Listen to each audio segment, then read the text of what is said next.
Okay, for today,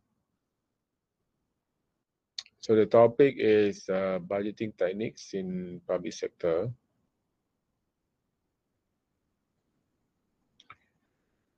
Okay, before I proceed, any questions from previous class that we discussed on the planning and control, as well as characteristics of effective budgeting, right? Now we look at the budgeting techniques that is applicable in public sector organizations and in government as a whole.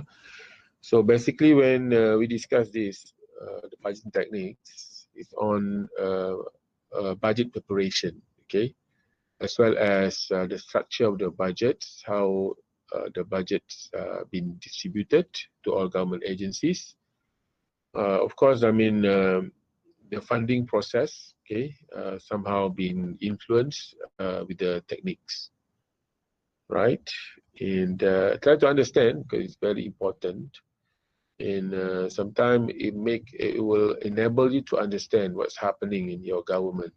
Okay, that's one. The other is with this understanding, they will provide you the basic background for you to be able to appreciate if there are reforms in budgeting in the public sector, as well as when we discuss on the future topics. Okay, on let's say modified budgeting system, outcome-based budgeting, budgetary control, so that will give you a better idea.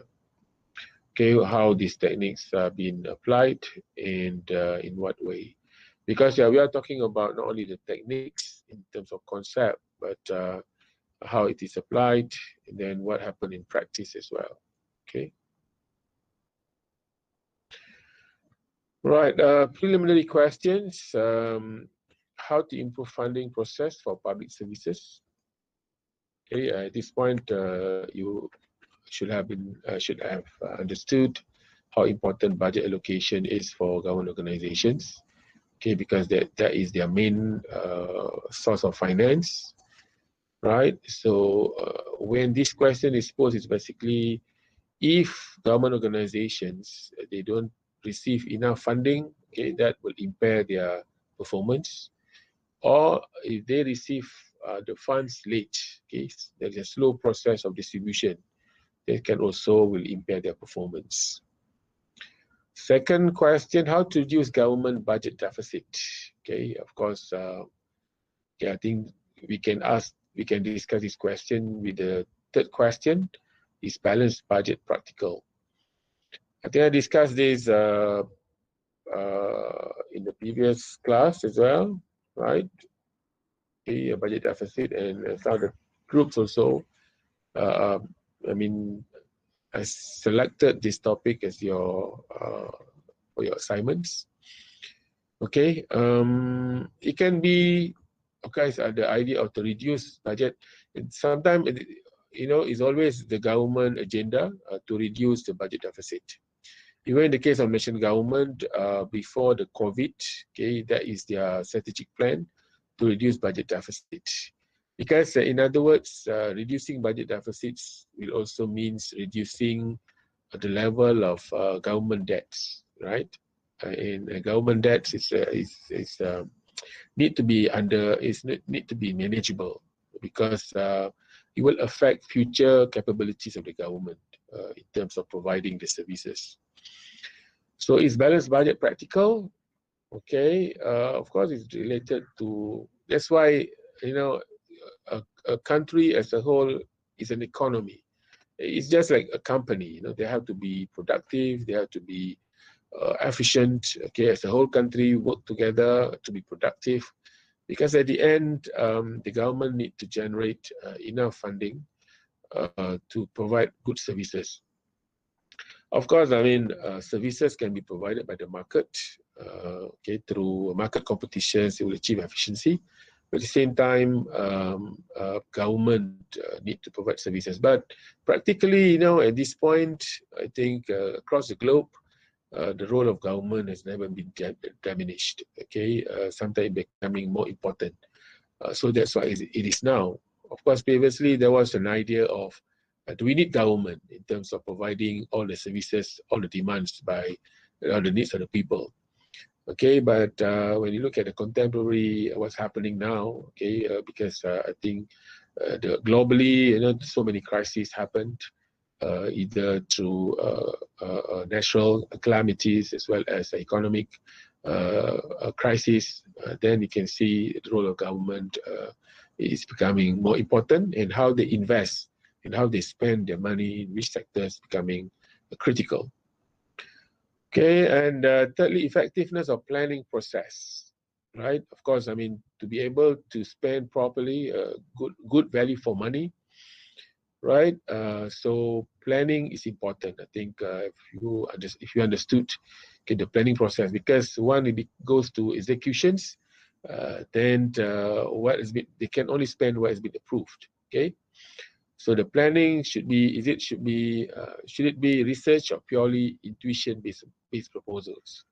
So is it sufficient to have only just based on experience, based on the need of the people, but through their previous experience? Is it good enough? With the current, the environment is keep on changing. Okay, globally, between countries are competing for resources, and also new technology is taking place. Being introduced to the local scenario. So all this need to be taken into account. So in what way that for government, when they develop their plan, definitely we expect quality planning, right? So what will be the process that need to be taken into account? Any comment with that or question?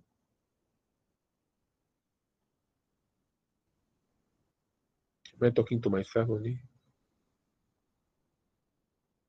No question, sir. Okay, so there is some people. Because I use this, I haven't set for auto admission yet.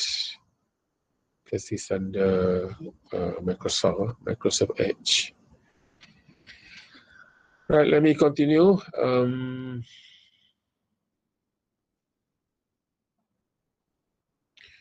Okay, so the budgeting techniques is development. I will consider this as development. So traditional budgeting system. Okay, this is basically adopted or practiced during the colonial time, as well as at the beginning of after independence. Okay, I think this is definitely applicable to many countries as well. Okay, so later on we'll see what traditional budgeting is.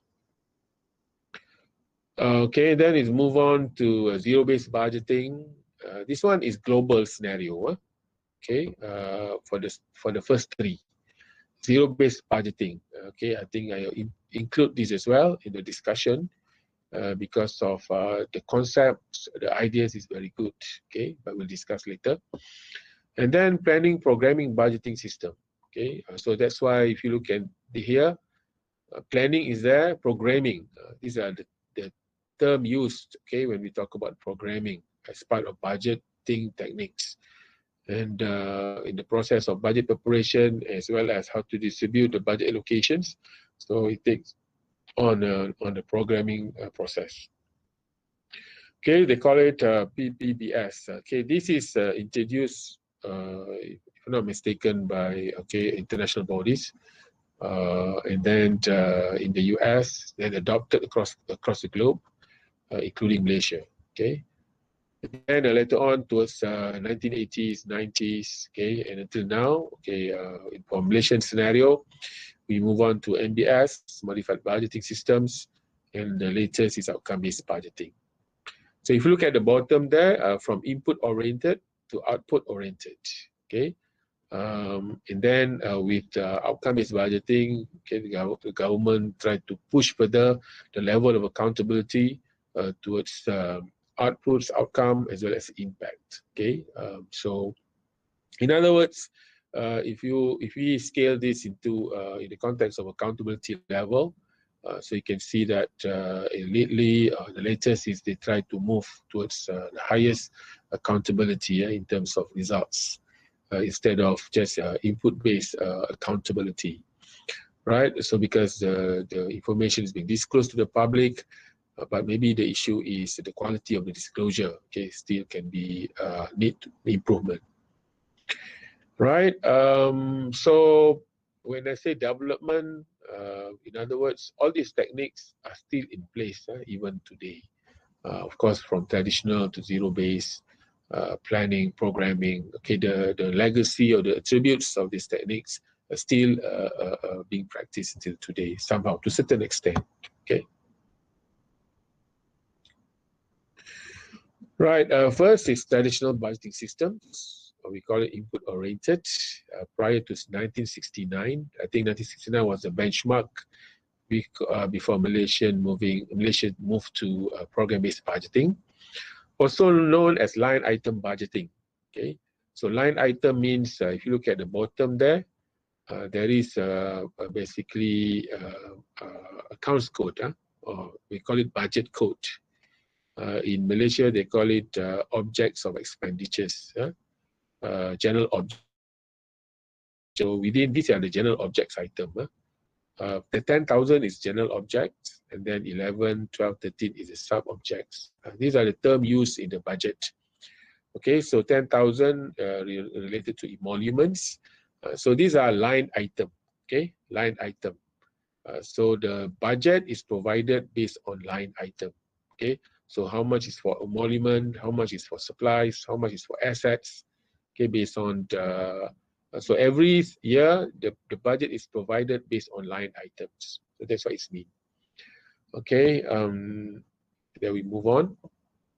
So allocation of budget. So with the incremental budgeting or line item budgeting or traditional budgeting, so how allocation of budget is being made for each government agencies.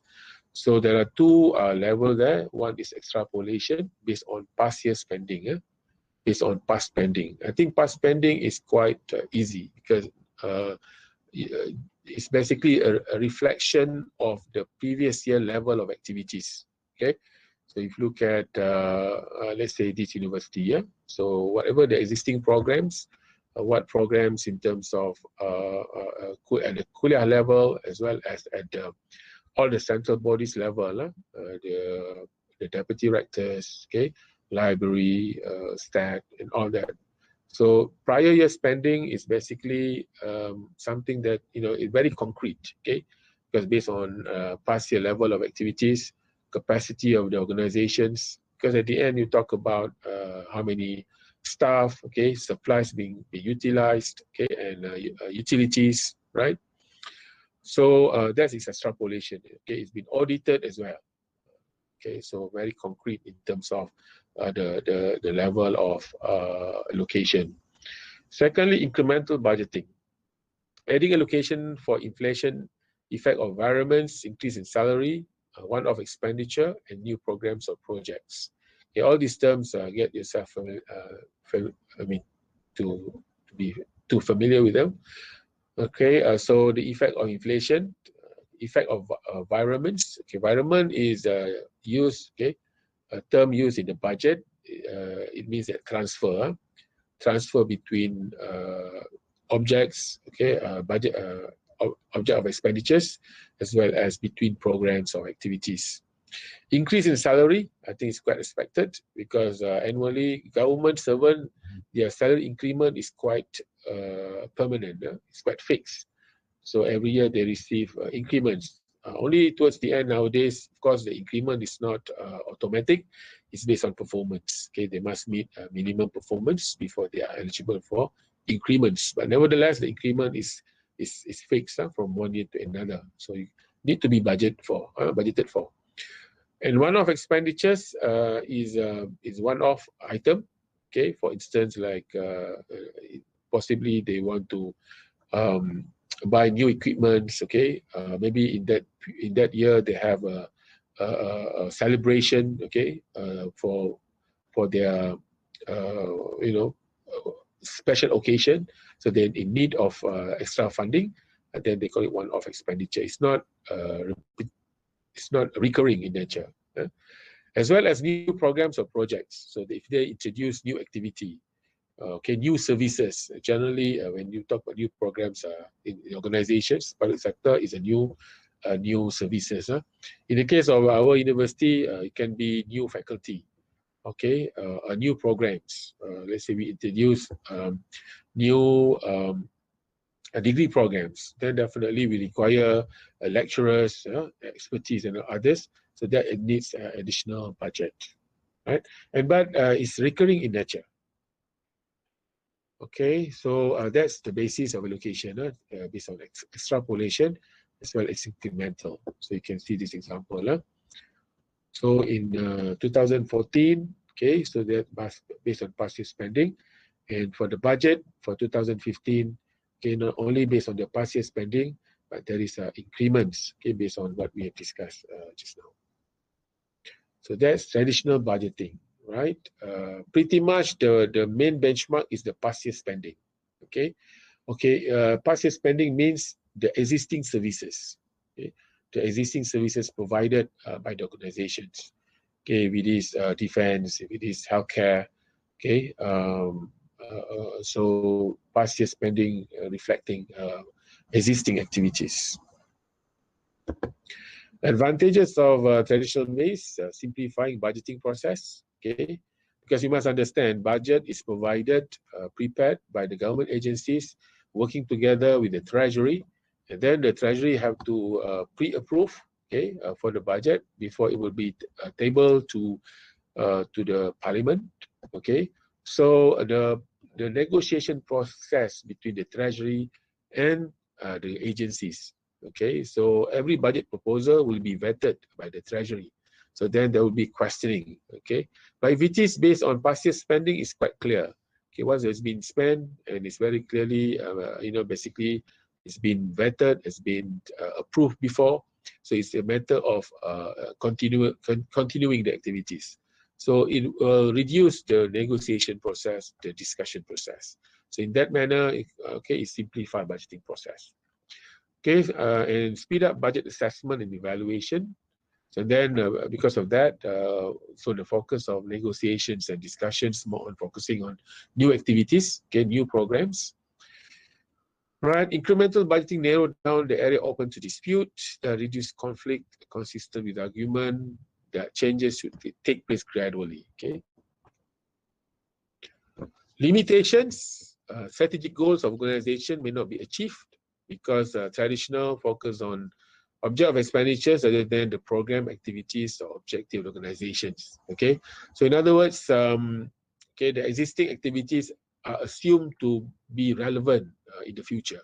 Okay, but it's not necessarily so, right? If traditional budgeting is the dominant technique, so it can create problems where there are activities which are no longer relevant for the organization still being offered or being provided by the agency. Okay, so that's it may not be consistent with the strategic objective. Focusing on financial accountability, then advanced level of accountability. Okay, because the focus is on the past year spending. That's one. The other is spending become a main criteria for performance of the organizations. Okay, so how well you perform that for that year, the agency will say, yeah, we perform well because we spent all the money being allocated. Because you must understand, government organizations, they have to use all the money, all the funds budgeted for or budget allocation, because that's also a fiscal expenditures, right? But definitely, the next question will be, those monies need to be spent with value for money. Thirdly, the performance of the budget is only measured from the financial aspects. Okay, actual expenditure incurred versus budgeted expenditure, and no information on the effect, outcome, and benefit of programs. So you can tell that's what is being improvement, okay, from the traditional budgeting system, because the focus is on spending, right? And so that's why the improvement is needed for the budget, where the linkage, there is a serial link.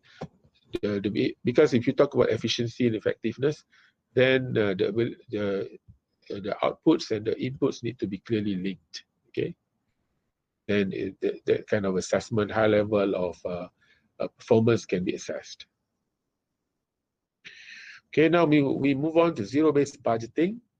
was introduced in US. Okay, the features, the preparation of budget start from a zero base. So in other words, the other extreme from traditional based budgeting. Traditional based budgeting, the basis is from past year spending, whereas zero based budgeting is basically from zero. Okay, resources are not allocated based on previous year activities and expenditure level. Each activity and expenditure item need to be justified with new budget proposal. Okay, so that's why I call it zero. So it starts from zero. They have to propose with the new budget, new activities. So in other words, in terms of budget planning, so they have to justify and to show that what are the latest activities and the services relevant for the public. Okay, so that's the idea of zero-based budgeting. Okay, with that, they have an element of decision package. In zero-based budgeting, it is introduced decision package. Okay, but what it means by decision package? Okay, identification of decision units. Okay, I think you can understand this by if you understand what responsibility center is. Units in the organization hierarchy that prepare the budget and have these characteristics. It has a specific manager, has a well-defined and measurable impact, has a well-defined and measurable objective. Okay, so it's basically okay, an activity, yeah? A program can be called as for decision package to be evaluated for budgeting purposes. The element of decision package identifying the alternative ways of performing the functions of decision units and to determine the effort for each alternative. Okay, so in other words, so how to deliver the proposal or the new activity must be in the best way. Okay, the best way in terms of efficiency, effectiveness, and economy. Review and ranking of decision package. So the most viable and the best to use the resources, okay, will be selected for the next year budget. Okay, so that is decision package. Advantages, Sec2 requires all functions of organization to be re-evaluated annually from a zero base. So it's encouraged participative budgeting. And of course, the main advantage will be the services provided by the organizations will be the most relevant, what is needed by the government as well as by the stakeholders. Okay. But the problem is that disadvantage is costly to implement because all activities, programs, every budget item need to be evaluated. Okay, so it's quite impossible. That's why zero-based budgeting is very good in principle, but it's very difficult to practice. Okay, so that's why I move on to the next techniques. We call it planning, programming, budgeting system. Launched in the USA in 1965, adopted in Malaysia in 1969. Okay, the objective to improve resource allocations. Okay, I think that will be the main criteria for new budgeting techniques. Always to improve resource allocation. Okay, resource allocations means basically the government money, yeah, the taxpayers' money collected. Okay, in the hands of government. So that's basically the resources available for government to use. Provide a common framework for the participants in budgeting process and covering operating budget and expenditures. So in the case of programming budgeting system, it's limited to operating budget. Okay, it's limited to operating budget for the funding processes, budget preparation and funding as well.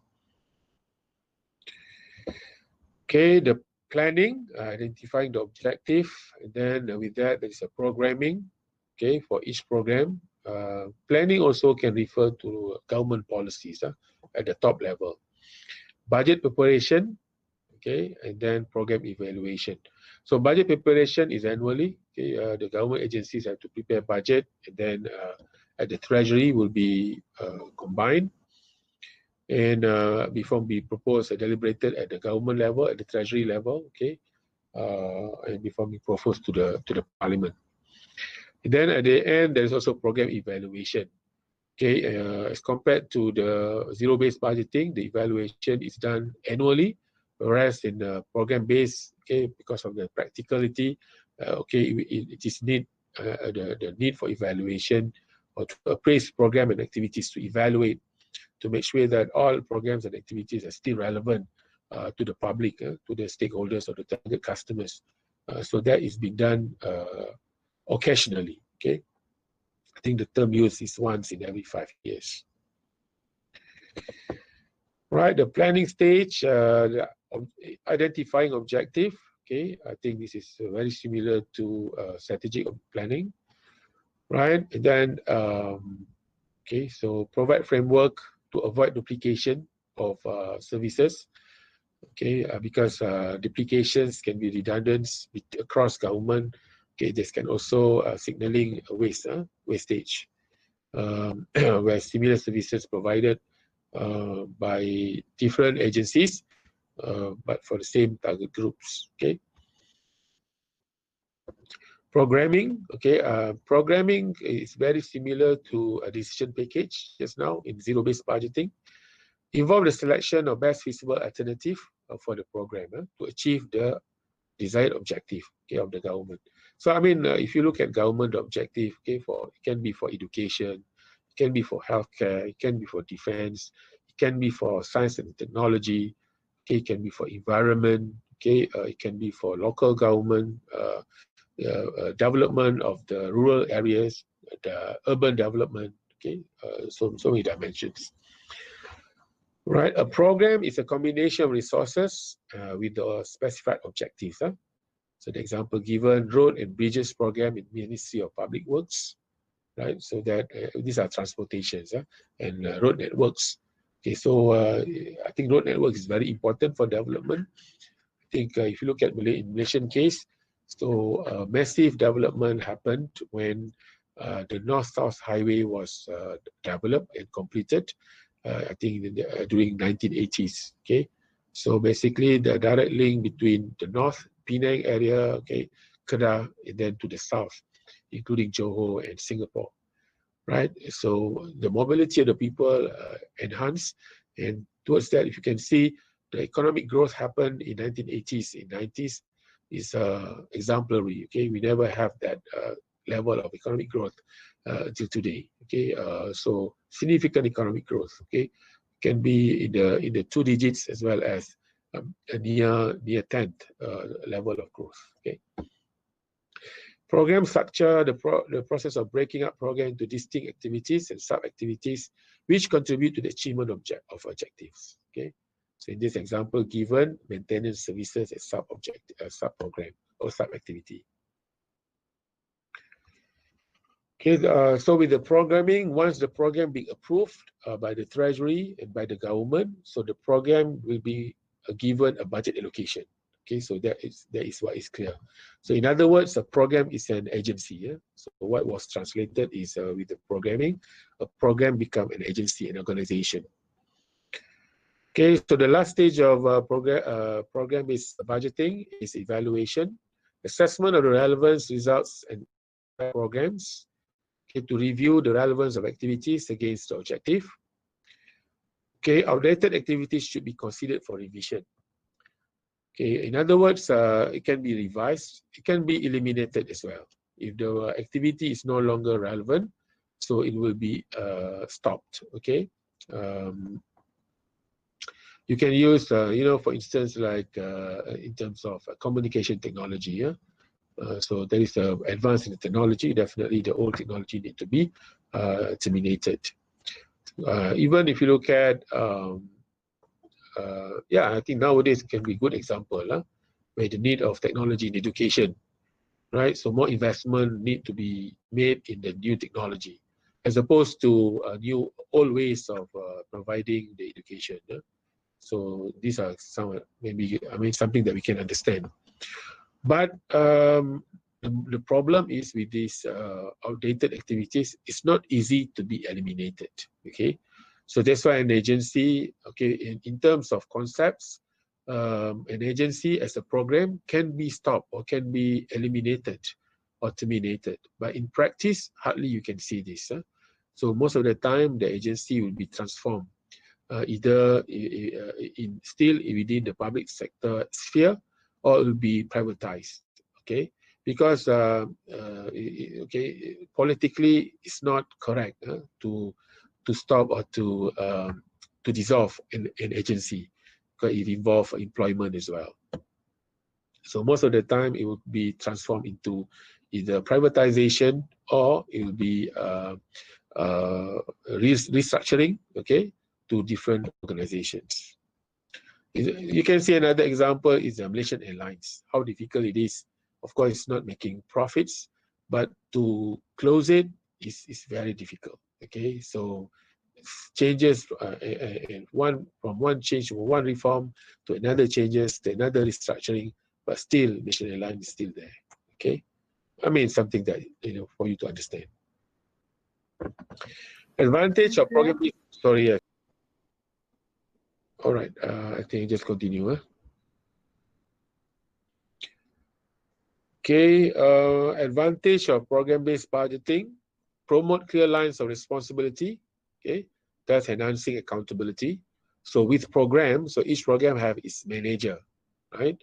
So every government agency have a CEO, have a director general, or the chief executive, okay, or chief executive.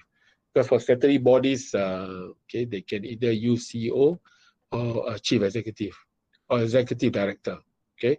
But for government departments, okay, the head is director general. Okay, for the ministry is the chief secretary.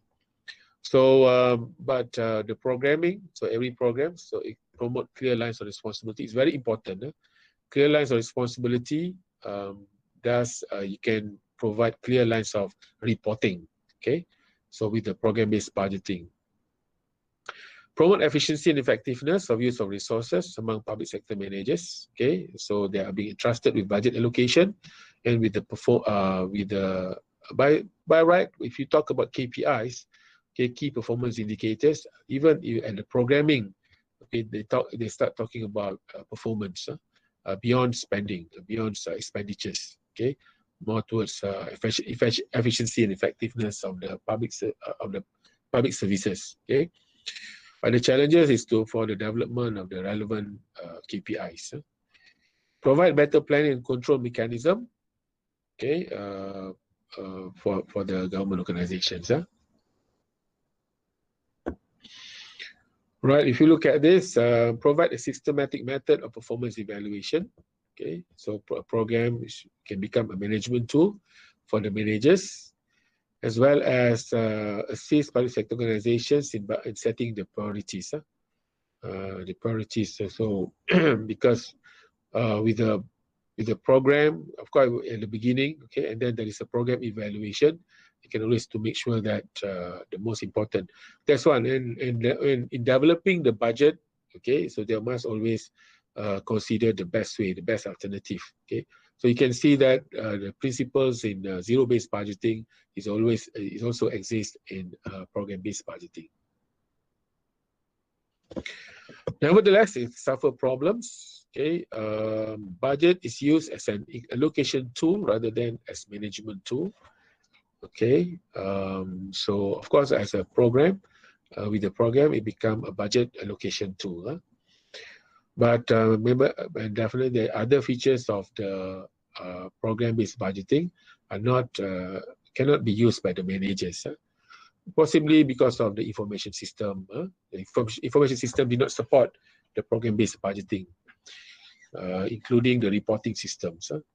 And goals and objectives of individual programs and activities are not clear and well defined. Should lead to greater political control than use of cybernetic control. Okay, these are basically the problems highlighted, but even within the government organization, and also by the Auditor General.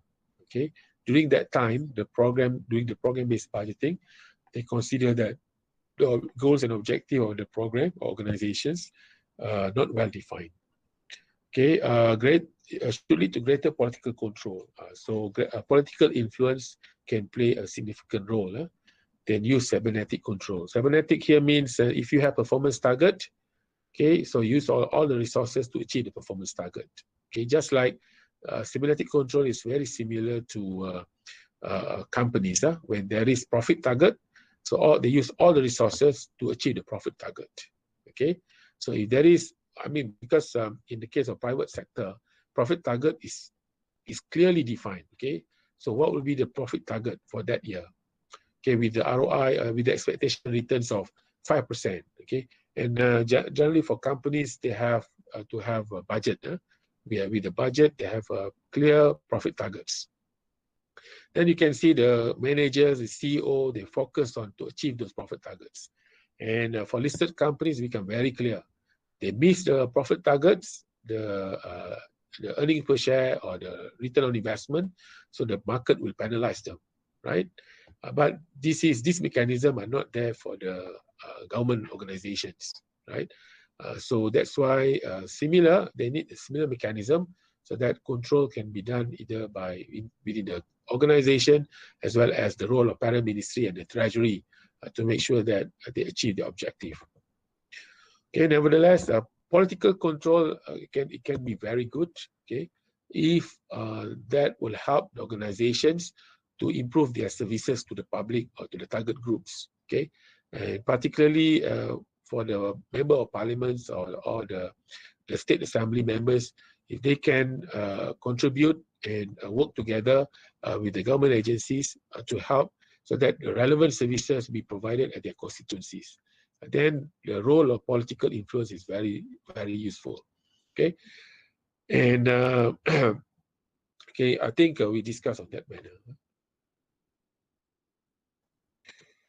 Problem in developing relevant performance indicators. Okay, because that's during that time, I think globally also the concept of KPIs was still new, and then even in Malaysia. Okay, and the other is the resistance of the old system. Okay, because when the big challenge is to change culture. Okay, the culture of the people, and as well as the pressure from the public may not be so strong that time, where they can still hold on to the old system. Okay, successful implementing the first component program, but failed to implement the performance.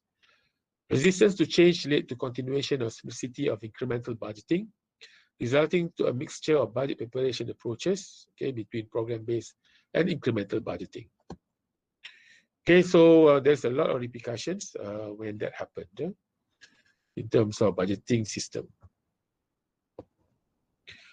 Okay, additional issues of programming. What should be done to develop an effective program? Okay, I think this question is still relevant till today because of programming. Okay, is still a structure used by the Treasury to provide funding. So what should be done to develop effective program? Effective program, we focus on structure, process, and culture. Structure should provide clear lines of responsibility and accountability. So the process, okay. So what will be the orientation? Should be managerialism, consumerism, okay, major public. Okay, so you can answer all these questions. Would you like to answer this question? Anyone? Consult with the proper personnel and experts to make sure what kind of program is needed. Okay. Right. Other answer? Maybe government need to identify if respective program according to their ministers or government agency, so that they will clearly define their objective and goals of governments. Okay, yeah, all right. That's a good response. Okay, now the issue is which should come first, the relevant programs or government agencies, right? I mean, we can discuss this at the, we need to have our concept clear, what is available for the government. That is, but of course, I mean, practically, most of the time that will be the case. where relevant programs will be, or new programs will be parked, I would say parked, or one of the government agencies, the existing agencies, will handle or will take the responsibility for the new programs. And of course, I mean, the government as a whole, if they introduce new policies, okay, they will channel to respective ministries. So which ministry is the most relevant to take up the policy? At the ministry level, they will channel to relevant government agencies. But the problem is sometimes the government agencies, they are not ready for the new policy. Their infrastructure not ready, the people are not there. Okay, training need to be needed, so many changes need to be taken.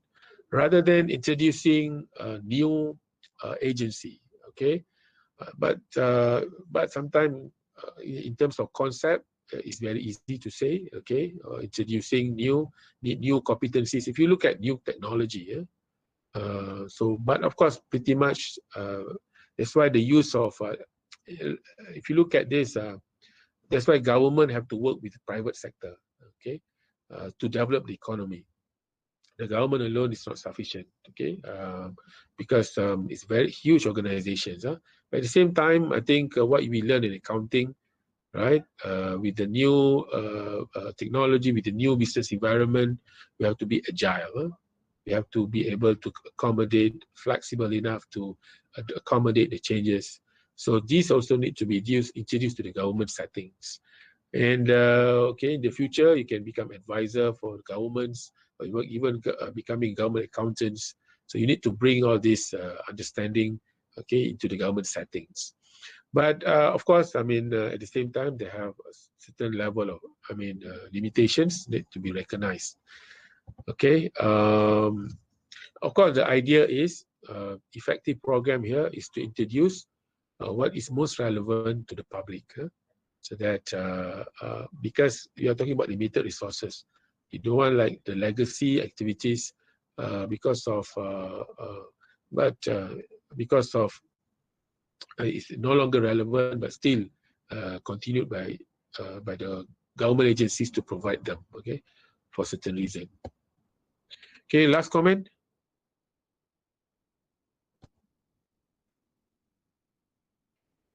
Okay, I hope that makes sense.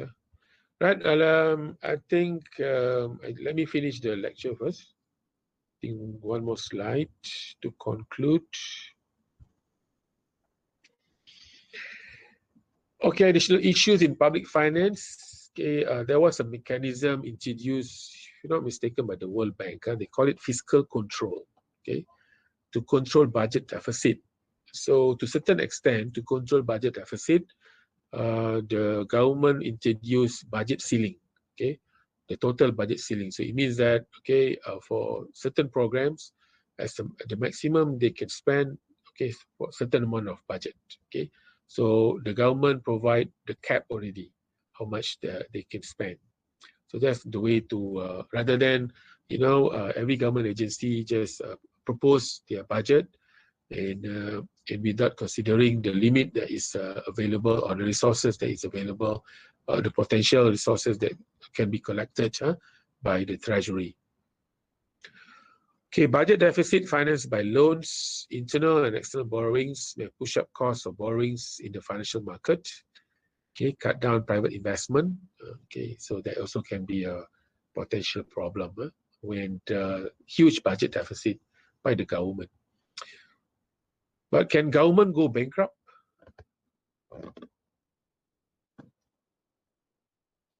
Yes, possible. Can government go bankrupt? Possible? Yeah. Agree, disagree? Possible. Yes. Possible. Possible. Okay, possible. Good. So previously, the understanding is government will never go bankrupt. Even in the US, they say they will never go bankrupt because they can always issue money. Yeah, but in recent time, it's very true. I think countries like Greece, okay, Greece is a good example where government has potential to go bankrupt. So at the end, they have to take even have it's possible if budget deficit is not managed properly. It's a valid concern, definitely. So, how to address budget deficit? Any answer? How to address budget deficit besides taking the loans? How to achieve balanced budget? Any answer?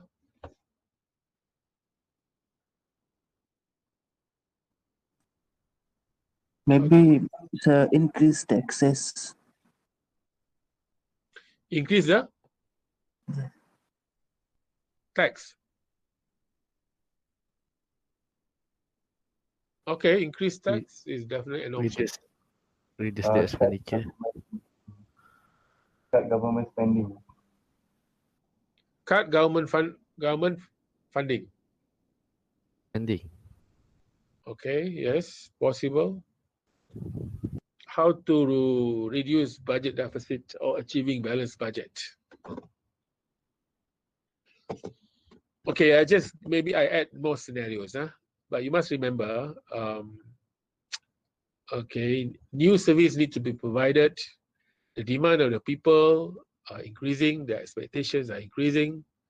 Okay, that's one. And the other is if there are so many sectors, sometimes nowadays we are in the transition from the old ways of doing business to the new ways, okay, where a lot of use of online, and then the major corporations no longer can support employment. And now the government have to develop the sectors, the SMEs, to advance them so that they can survive.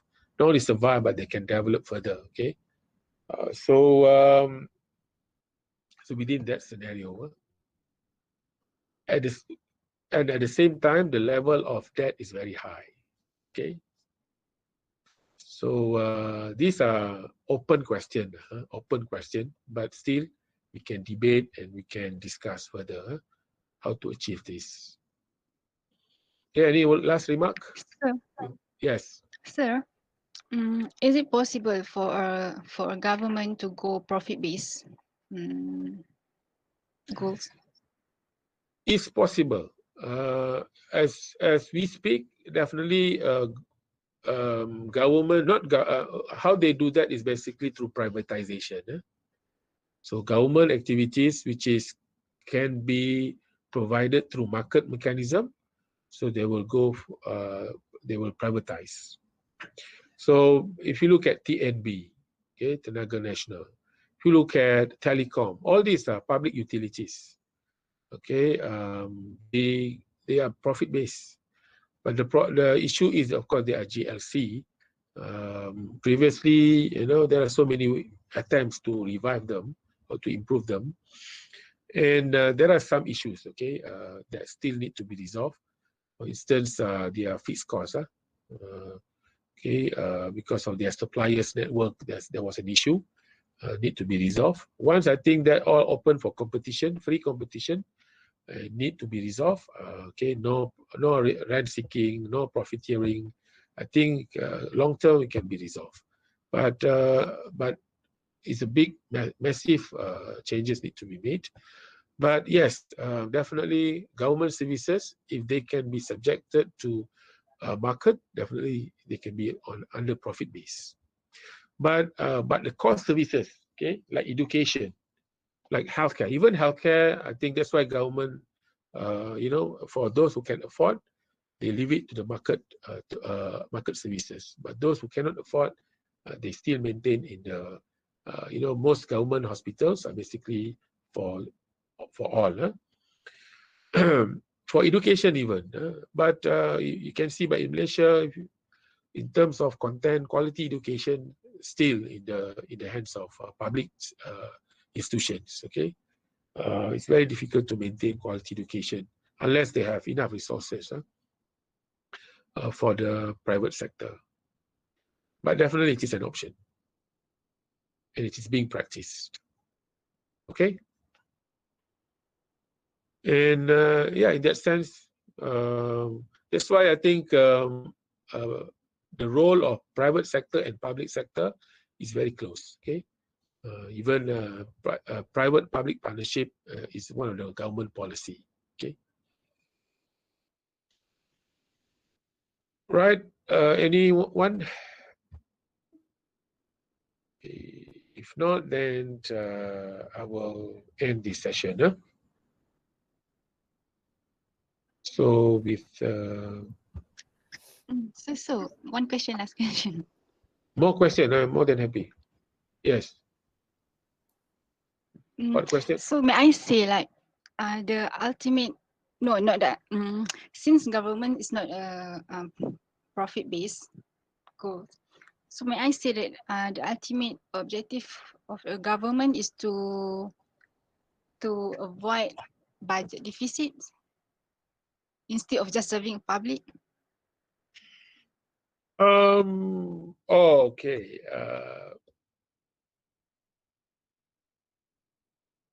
Of course, the main priorities is serving the public. Okay, and that's one. The other is, if you look at developing countries like Malaysia, government have development agenda. Okay, it means that they must provide good infrastructures, good education, good healthcare, because all this related to development.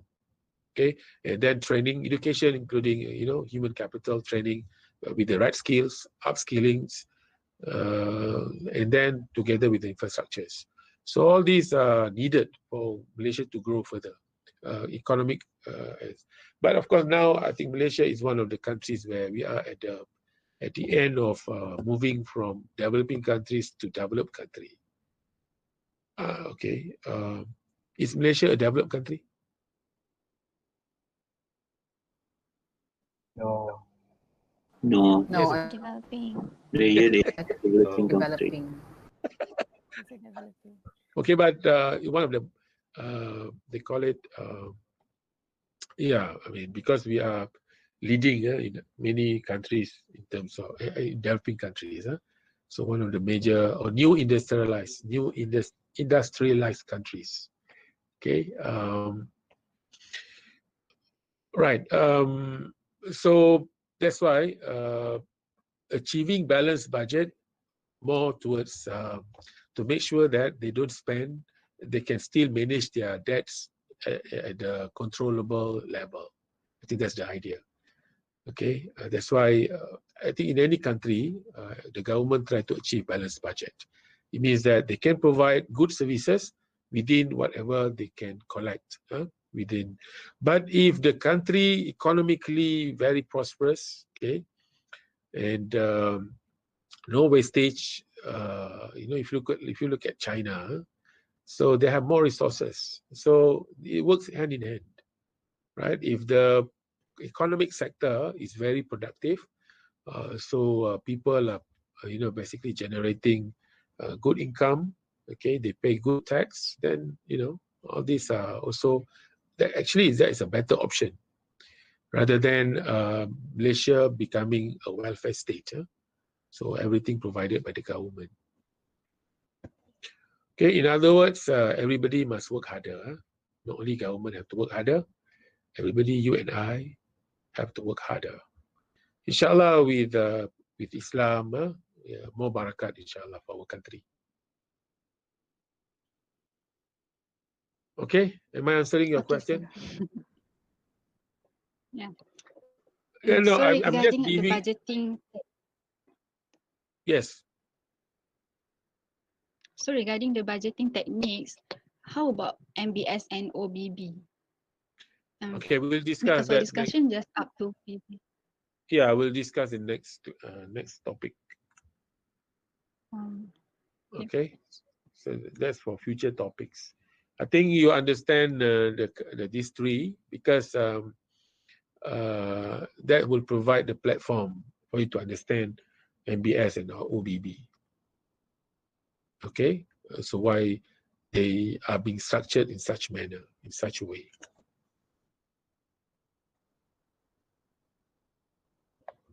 Okay, so if there is no other questions, I think I end this by now. So if you have any personal questions or assignments, I will wait for a few minutes. Right, so with that, I end this class session. Wabillahi taufiq wal hidayah. Assalamualaikum warahmatullahi taala wabarakatuh. Waalaikumsalam. Thank you, sir.